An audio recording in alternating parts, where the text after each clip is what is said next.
Off we go with another Arabia game, this time from the Division 4 of the League of Empires. Crveni Mundiri versus Shikari A, which is funnily enough has to be Shikari's B team by admission here, because Shikari are in the 3rd division, so it's an A in quotation marks though, so maybe they're just having some internal humor about it. I don't know. Anyway, let's see, for Shikari's teams first here, with VS Rathori in the pocket. That's going to be a tongue twister. Berber's pocket, nice pocket civilization, cheap cavalry in the castle and Imperial Ages, 15 and 20% discount. We'll probably open scouts, and should the need arise for some other mobile unit, or if the other team choose to go Cav Archers for some reason, you would have Berber's Camel Archers from the unique unit from the castles to deal with that. And the top side here, we have Bruce Xavier here for Shikari A with the Britons, with the standard flank pick for the archers, faster working archery ranges as well. It's going to come in handy. And for Goku Exe, we have Vietnamese that are also going to benefit from the faster working archery ranges. In addition to that, Vietnamese civilization bonus is that archery range units have plus 20% hit points. So that's going to come in handy as well when fighting in roughly equal numbers against the opponent. Now for Crveni Mundiri, we have Pera in the pocket with the Mongols. Mongols pocket is, they still have mobility, have knights and cavaliers. You could get to the Mangudai eventually for some mobility and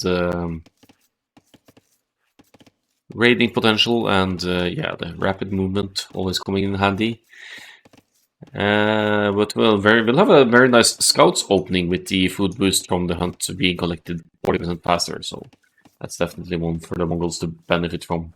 Pushing in the deer as well, look like? No, not really. That was a nice block by the villager, although it might not have been intentional. I did save one hit from the boar on the luring villager here. In the south side, we have the Magyar for Nicola PL. Nice flank civ as well. They might as well do good in pocket as well. But nice boost for Magyars throughout each age is that they get the attack upgrades for the units instantly. So Magyar scouts, Magyars men-at-arms instantly get +1 attack in the field age, which can sway the fights in their favor. Finally, in the north here, we have Erwin RS with the Mayans. Mayans flank, Mayans versus Britons on the top side here. So that's a pretty classic matchup, both in 1v1s and in team game flanked play. We'll see where this goes. I see 4 on wood here. And how many? Only 2 on berries though. So I'm not sure what the plan is here for Erwin RS. Could be straight archers, which is of course viable in team games, but you'd also want to think about getting some early aggression down with infantry units like militia or men-at-arms to obstruct the opponent a little bit and allow yourself to wall your home side and prepare your archers follow-up.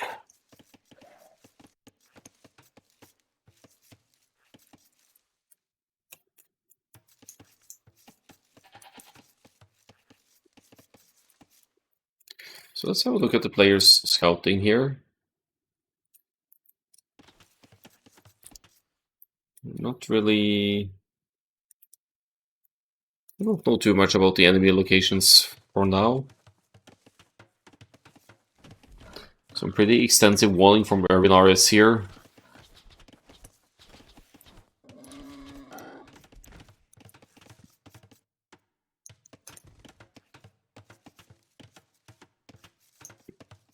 And Bruce Xavier walling off as well. We'll want to wall this section as well. In fact, I think I'd almost want to start with that section because the opponent is on the flank side of you. One side is fine, of course, as well. It's a good place to start. But this one needs to be covered ASAP as well. Then it's going to be awkward for Irvin RS to get any early aggression moving here. The barracks is going up for Irvin RS at 20 pop here. And with an idle time of 138, that plus 1 villager from the start from Mayans has been kind of negated by the opponent already. Bruce Saver actually with only 9 seconds idle time here, so even after losing the scout to Town Center Fire here, that's a pretty good start for the Britain's player here.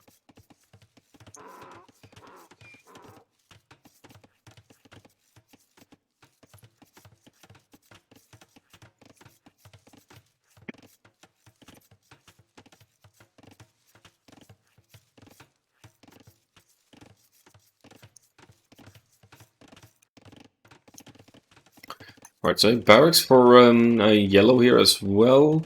Going to follow up this with the scouts soon enough, would assume. Only 19 builders for VS Brathory here with the Berbers, so not sure what's going on here. There's the stables. 19 builders up for the Berbers, 20 pop scouts. So a little bit of ILTC time there. That could be because of the early up, because for Berbers not having a direct eco balance, it could be a little bit icky to go straight for the 20 pop scouts. But first to the field age here for yellow still, and now has scouts in the making.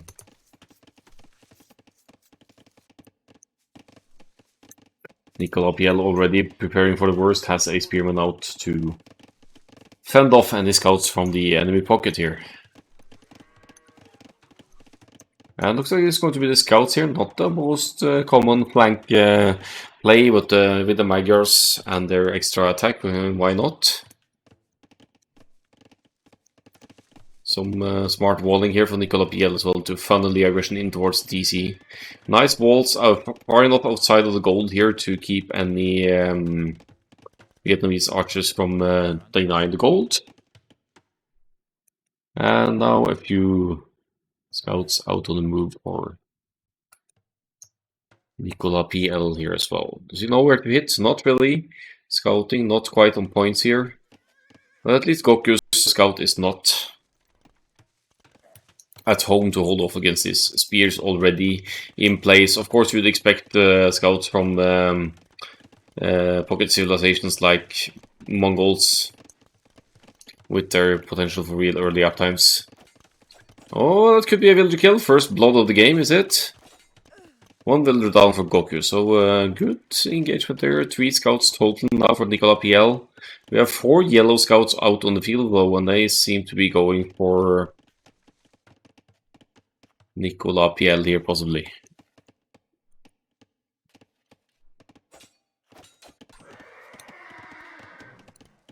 Rape scouts, they're down. Bruce Xavier with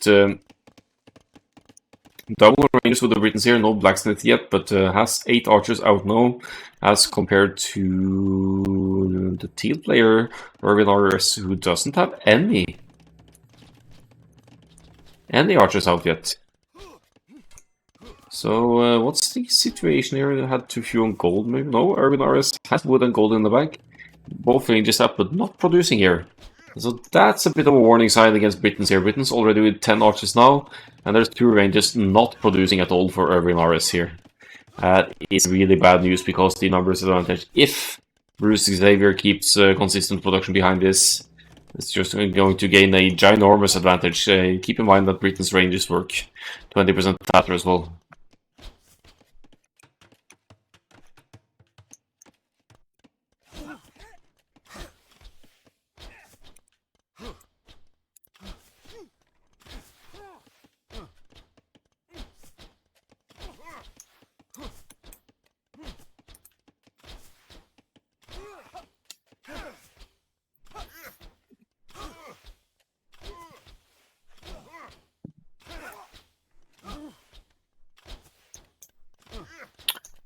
Alright, about to break through here. There's the palisade. This is not good for the Mayans here. Only 3 skirmishers. And they only have fletching, so no armor even. Bruce Xavier needs to keep production up here though. It's only 10 archers on the field. Now with just a few skirmishers, maybe Irvin RS holds this off. He even added an Eagle Scout here, which doesn't make much sense without any upgrades against archers. Eagles are good against archers, but that mainly goes for Eagle Warriors and Elite Eagle Warriors, not Eagle Scouts. And especially not without upgrades here. Mongol's going to the Castle Age now. Pera is going to the Castle Age and has 1 scout left here. It's going to beat the others comfortably to the next age here. He's getting stone for the Mangadai, not yet, or for the castles rather.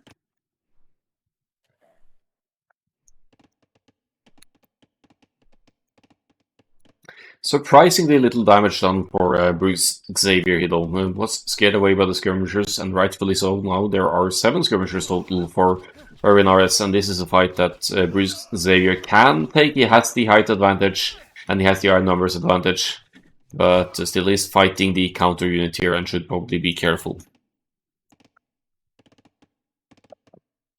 Careful not to waste units here. 40 villagers now for Bruce Xavier. And pretty decent amount of farms behind this. Only missing food and gold now to go up, unless he's already queued the Castle Age here. Doesn't look like it.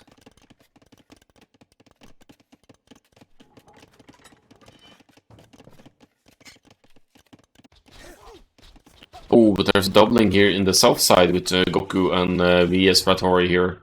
They think they managed to break through, but that's a woodline behind there blocking the entry, and besides there's a preemptive tower on the gold here from the PL, so that's a good defensive measure as well. Again, lots of skirmishers on the field to hold off Archer's fire. Doesn't make all that much sense in team games where there will be pocket players with cavalry play.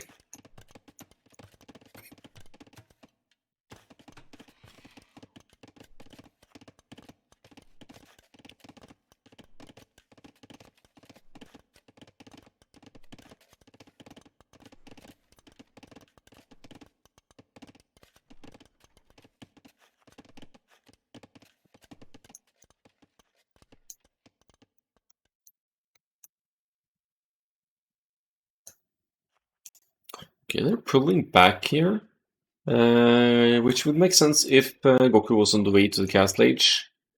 And let's see here. Nicola PL is actually on the way up, but Shikari, they can't know this.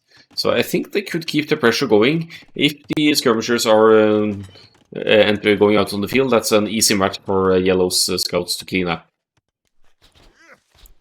Good pressure now. Men-at-Arms added from Bruce Xavier here all of a sudden. 4 Men-at-Arms together with the archers here. Interesting play. It seems to be working. It's easier to break through the walls. Men-at-Arms, of course, can deal with the skirmishers here. They can't go too close to the TC, obviously. But now look at the army numbers here of Irvin RS. Only 2 skirmishers left by the looks of it, or is it 4 and 5? Outnumbered vastly by the Britons here, 16 archers and 3 men-at-arms. Mongols cavalry archers it is, and what's the production like? 2 ranges, consistently producing here for Pera. That's unconventional play from pocket, but it's also a good raiding unit that could run around and hit different spots at once, like the knights, and currently with the kind of pressure going on here in the north side, leaves Pera in a good spot to pressure other places with the mobility of the cavalry archers here. Irvin RS at this rate is about to be taken out of the game here. He's losing villagers left and right here. 29 villagers. No sign of a Castle Age. This isn't looking too pretty for the Mayans player here.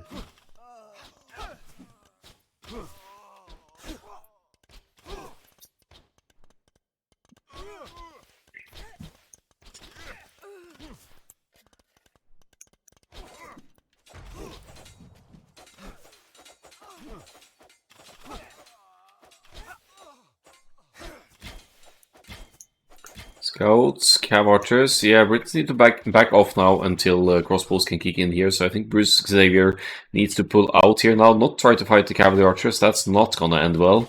There are scouts from behind, of course, and Irvinar is still idling a lot here, so it's potentially worthwhile engagement, but these archers, they need to back off, they need to get the hell out of there until Castration Crossbow can kick in, otherwise the Mongols cavalry archers will shred this and diminish the numbers significantly from Bruce Xavier here. If Crossbow and Bot can get in, that's a different story. I like actually the armor idea there as well, to delay Bodkin. Well, Bodkin is on the way as well, but you could actually, since Britons get that +1 range instantly in the cast stage, you could consider delaying Bodkin in favor of extra armor when you're up against cav archers like this. So that was actually a good call. Bruce Xavier isn't messing around here, adding 2 more forward ranges here. And with Bodkin in, the damage output will be increased as well, and a good fight for the red player here, I think.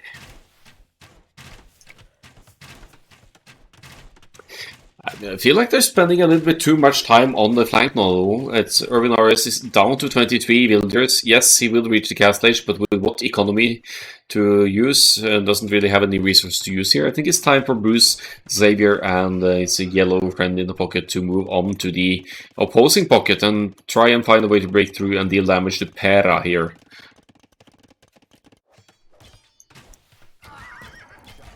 Eagle Scouts are out, that shouldn't matter too much for Bruce Xavier here. It would be better just to focus on the cavalry archers, if possible.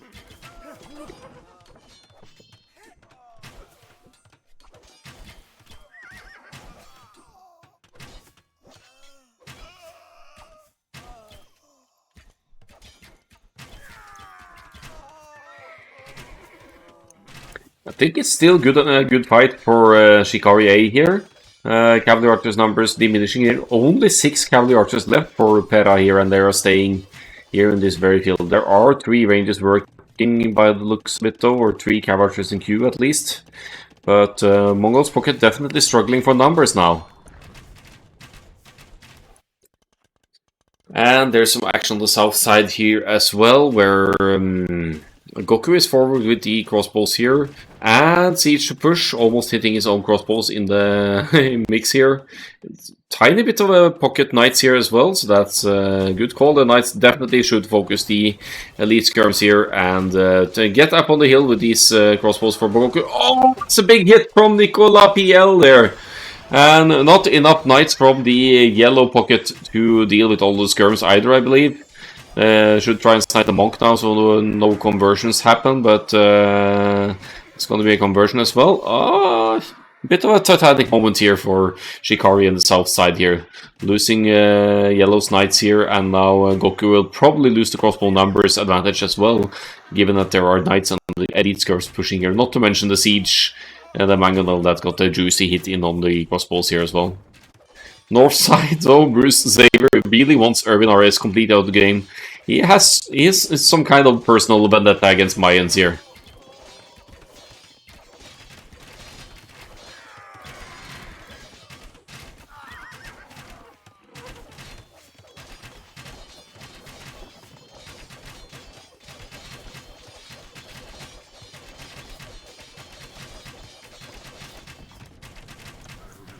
Production capabilities going down, and yeah, not much eco to work with here for the teal player.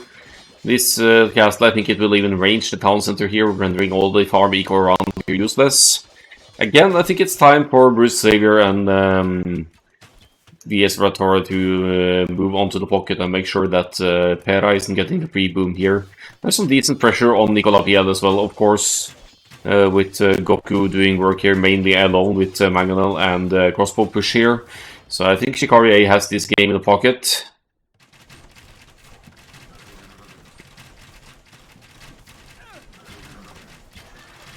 Yeah, there's 4 times the military for Shikari here. They have a 40 villager lead total as well.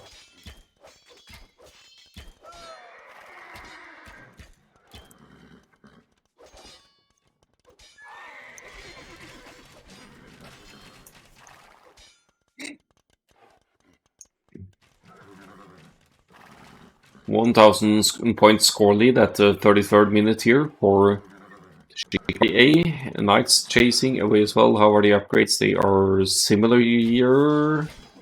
Actually, just one defense for Pera, so no, for Nicola. LPL, that doesn't really matter here. Wasn't Mongol Knights? I saw some green knights here, may be messing up the colors. Anyway, the GG is called. The Irvin RS did get crippled quite early here by Shikari, and that also leaves time for Goku to pressure the other side because Pera constantly needs to be in the north side here. I think Pera was a little bit too stubborn on the cavalry archer choice as well. With a switch into camels, you'd force a reaction from VS Ratori here to add Berber's camels as well. And you'd also have arguably better option to deal with the archers push on the south side if you're doubling up on the knights for the Mongols. Could go Mongols knights here as well. There is always going to be the issue of matching Berber's production with their cheaper units though, so easier said than done. Let's have a look at the stats.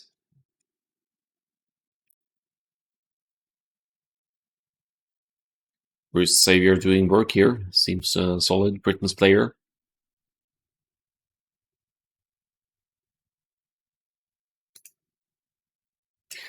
An economy situation, we'll see in the society score in the end what the builder situation was overall here.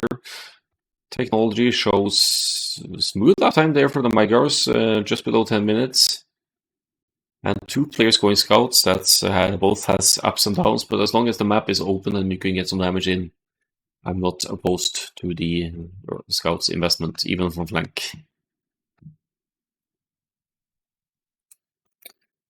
Alright, let's see if we can find the next game between these two as well. We'll disconnect and capture HQ here of the Olympics.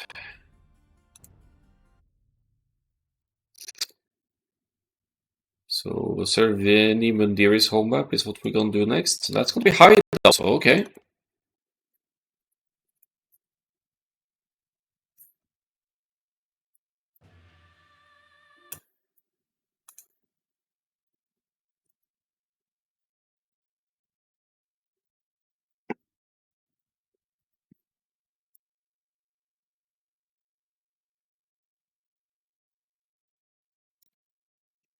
And here we go. Bit of catching up on the start here, but there is 30 seconds in. It's hideout, which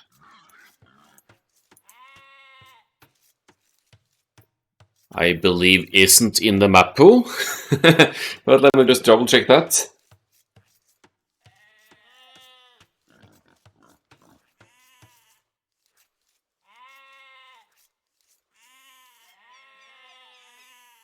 Nope. Alright, so they're playing on Hideout, which is not in the map pool this season, but I believe I saw a discussion about the situation and that they have it sorted. They'll just leave it at that and double check the pool before the next games. But nevertheless, it is Hideout, not supposed to be in the map pool this season. It was in the map pool for Season 2, so maybe the confusion is there.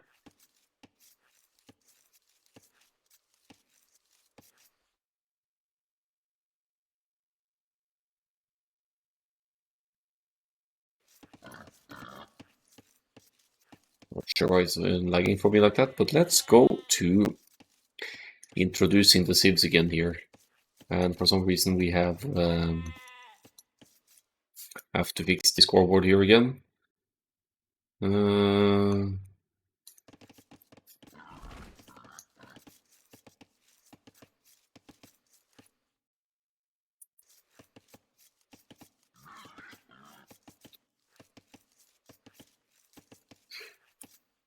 Hope this was correct. Shikari.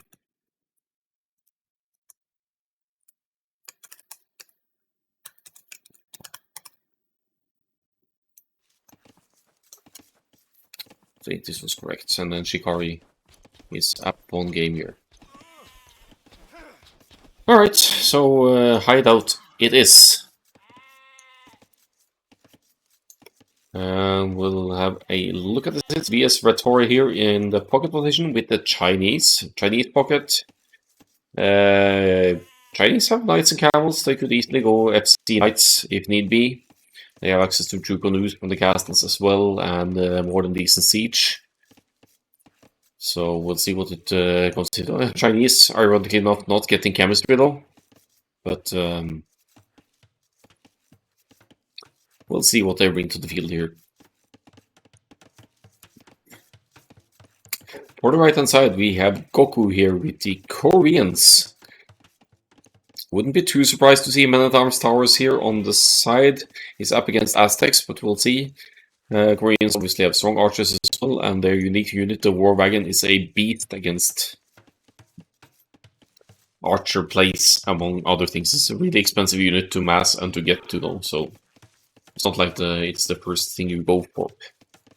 On the left hand side we have Saracens, another classic hideout sib. Saracens archers have a bonus against buildings. So,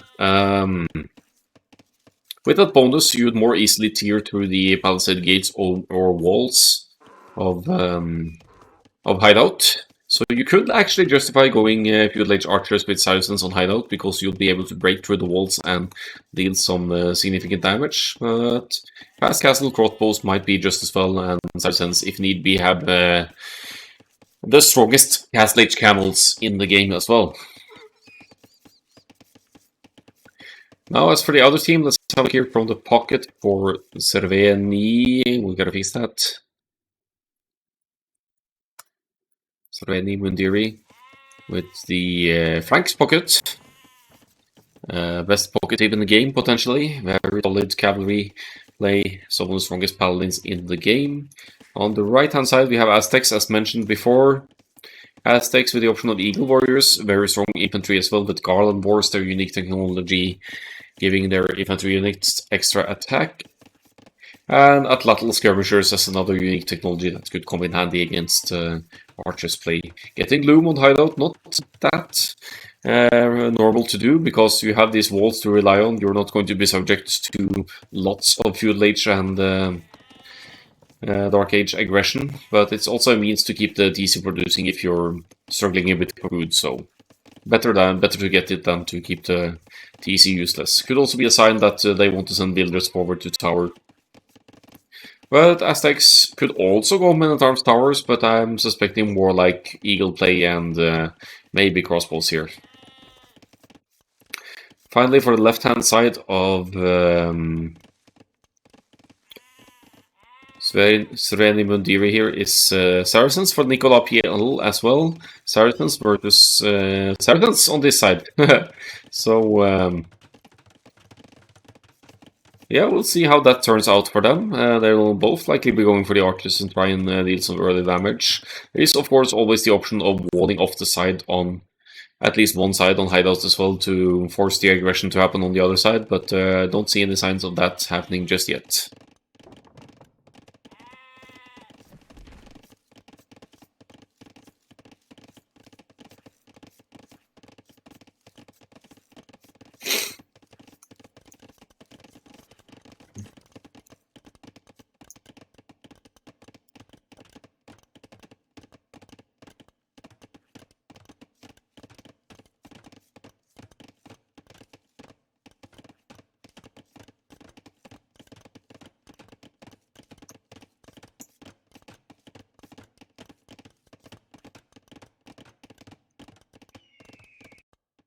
Oh, I think you have had a scouts fight on the other side, or are they just flaring enemy location, maybe? Let's see here for yellow and for red. So houses going up here, so Irvin RS is a tiny bit worried here that the Koreans might be after some shenanigans here. You can see the range going up, so straight archers then for Goku here, but I mean, why not? Koreans archers, they get that armor instantly, so they're already stronger than the generic archers. And Irvin RS might find himself subject to some early pressure here. We'll see our response to this. There's wood enough for a range once Field Age kicks in, so Skirmisher defense could be an option here for the Aztecs player. It's also going up at 24 population here, or 24 villagers rather, so I'm not sure what the plan is here, if it's a straight fast castle style approach here. There's too little to justify that though.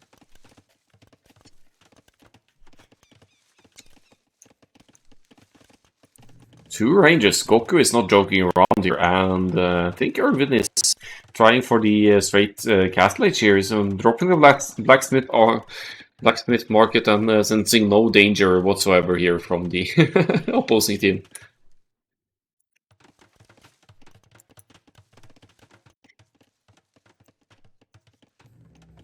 Blackbuck with the double ranges approach as well, producing out of both of them. But Nicolas PL is going to respond in the same manner here, also dropping two ranges. However, it's a bit slower to the actual production here. He is, however, going to the castle age here. He has probably been using the Saracens market here to buy a smoother castle age here. And Blackbuck, on the other hand, doesn't have a market, so he's going to find himself in a pickle here against the opponent. With his picket going for scouts as well on hideouts. Not the most common play, given the palisade walls, the ultimate counter to scouts play.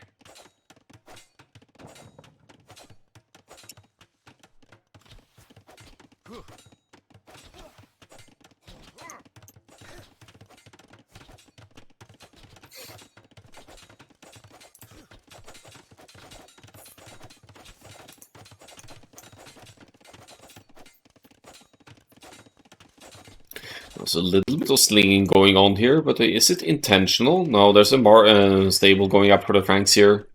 And Pera should be going up to the next stage soon enough as well. Yeah, definitely has the resources for it, just needs... Doesn't even need the second building, it's just kick up here. This is the resources. Pera, click! There we go, that got it.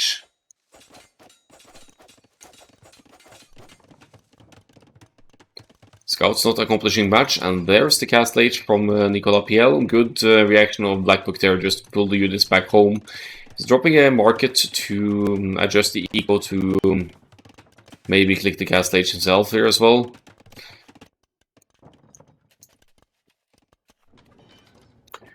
But for now, it's beginning to look decent for Crveni Mundiri here, with the lead to the castle age from all of the players here, before Shikari have even started their transition to the next stage here. Okay, so this is definitely the window opportunity for Crveni Mundiri here to deal some serious damage. They have the castle age, the opponents don't. Blackbuck is going up though, but with what kind of economy behind this is the Saracens, and use the market to buy the up here. The beauty of Saracens, of course, you could keep production going simply by market abuse, but here's another Saracens player going with Siege and Crossbow Sword. Hello, Venchababa. It seems we have your A-team on the agenda. A-team in the division below.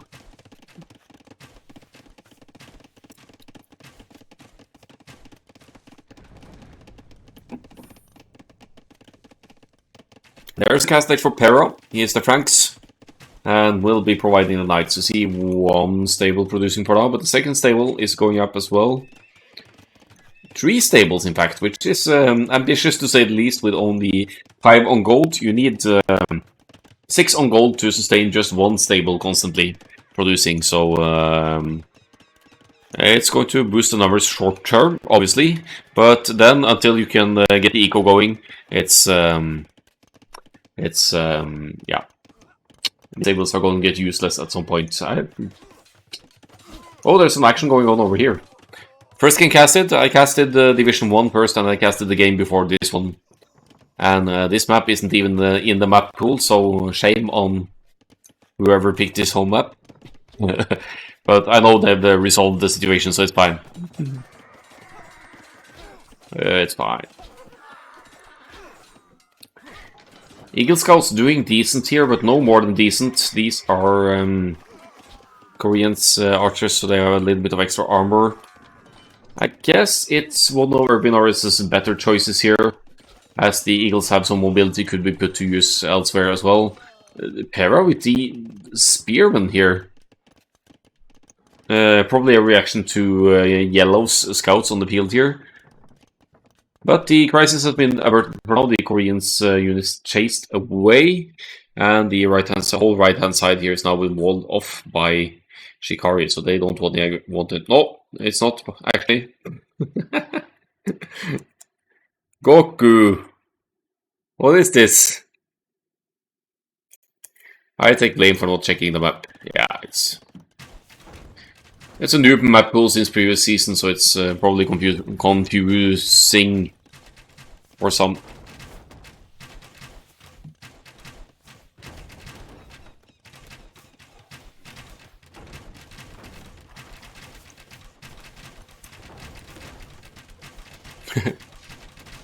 Didn't know it was that open, huh? Yeah, it's just a free passage for Crveni Mundiri on the right hand side there still. And they're all the palisades though, so you break through. If you really want to, you break through there easily. But for now, it's some good pressure from Crveni Mundiri on the left hand side here. Although Black Book's production capabilities are going down there, the range goes down to. Oh, come on! It's 23 HP. There we go.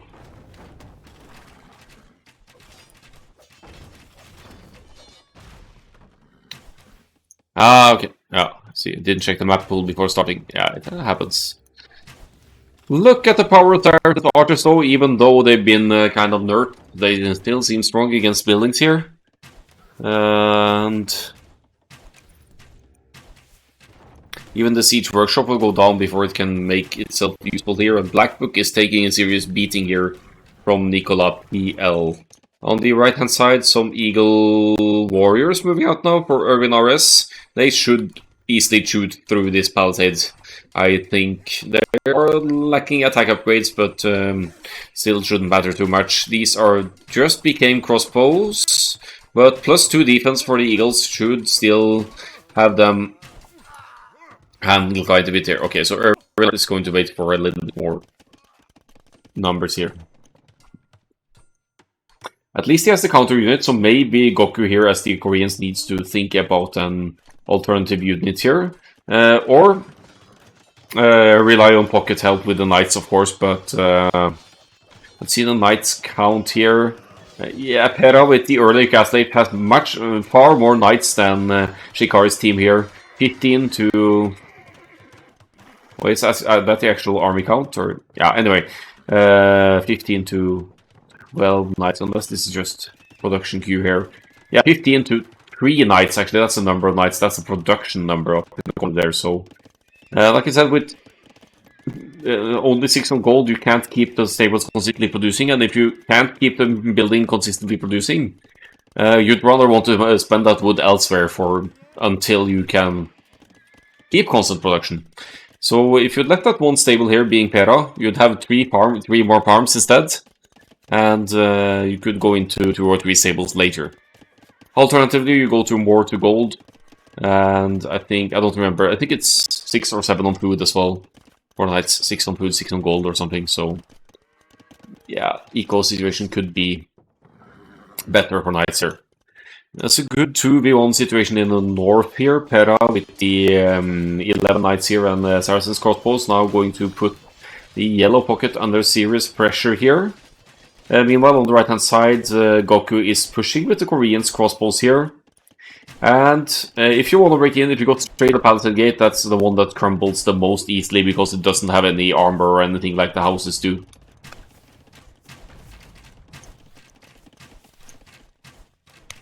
I see the siege workshop forward. Personally, I would actually advocate for scorpions here to add with the crossbows forward, because with the scorpions you could hit through groups of eagles here, weaken them, so the crossbows can more easily deal the eagles. The Magnum is slow, and you really have to rely on hitting with the first and best shot to weaken the numbers instead of shooting through them and weakening more at the same time. But let's see, maybe a good hit here.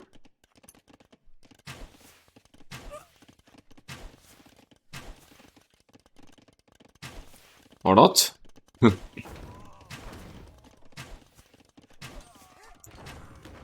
No ballistics here for Goku, so the archers are less accurate on moving targets, but they seem to have some good results here still. 25 to 9 KD, but let's look at the north side here with the knights and crossbows and mangonels pushing here now, and now taking yellow out of the game as well. As it's not looking bright for Shikari here.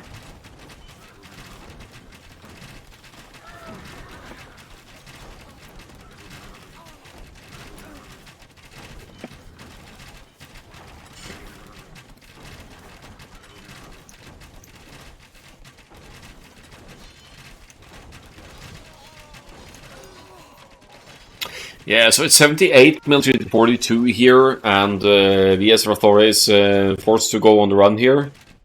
The old base of Black Book is more or less up for grabs here. I mean, Nicola PL could drop a town center here now and steal all these farms and just reclaim this this area for himself.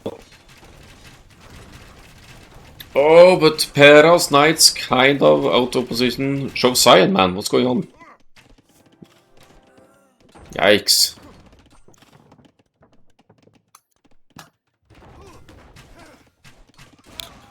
Alright, so Irvin RS has been taking a beating here as well. We'll have to say that, 21 to 65. Did get a defensive castle up, but is down to 20 builders. So that's not too pretty, of course. But if you look at the overall builder counter, it's equal with teams, but Crveni Mundiri, massive military lead overall. Anyway, even if Teal isn't providing too much here.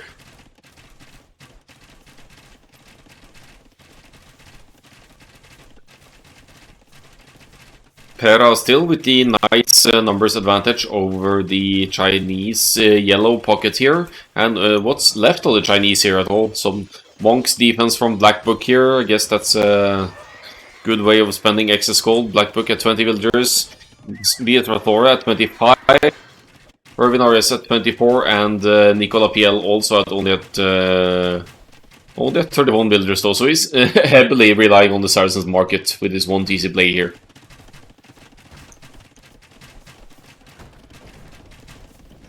Huh.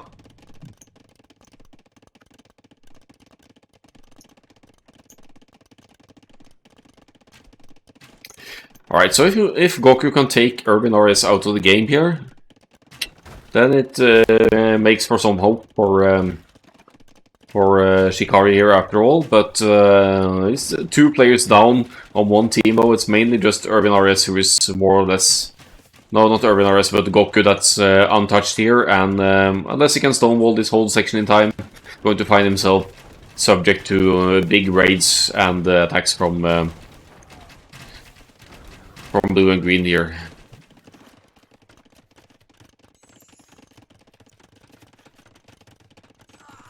Look at this sneaky yellow dude here, taking the gold of his teammate here, gold and woodline.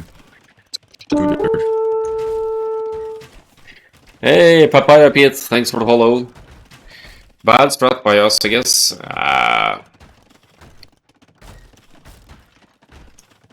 Were you the one going feudal aggression, Black Book? It's not necessarily bad, but I think with scouts from Chinese in pocket, that usually doesn't make sense on hideout.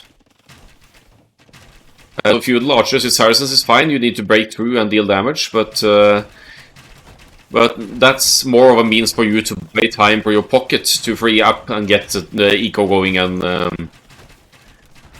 coming back with knights sooner. Next game is even more fun. Yeah, I already casted that one. That was the first game I casted. Well, that's a 1-1, isn't it? So, well played to both teams. Blue was Walden FC. Yes, indeed, he did. I made smart use of the Saracen market there to get a quick and smooth cast leech. People will always be walled on hideout though, but Saracens, even feudal age archers, can break through the barriers easily.